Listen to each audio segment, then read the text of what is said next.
And Yeah. what comes up to me is history repeating until we heal. That you sought unconsciously, subconsciously, relations that really had a similar setting of your relationship with your dad. And so Mm, my question is like, I've heard before that life will bring us problems, right? Life will bring us situations relevant to our wounds.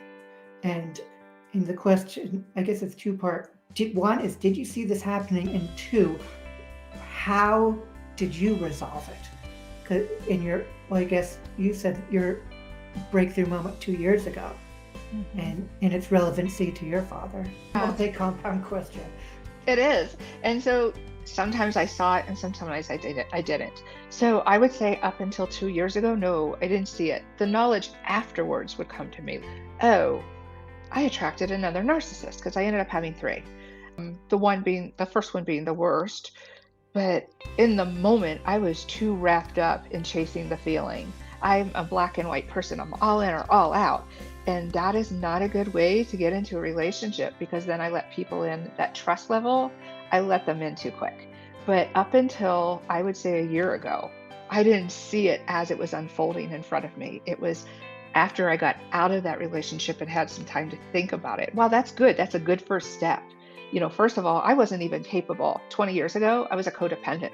I was not capable of being by myself, which is how I got involved with my first narcissist in the first place.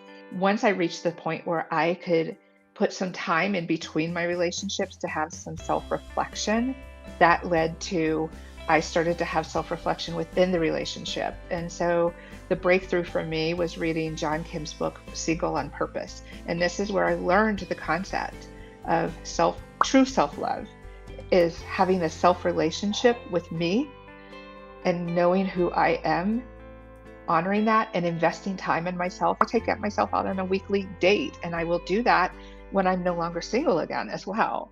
Finding time for me. It's okay for me to give to others. That's perfectly okay.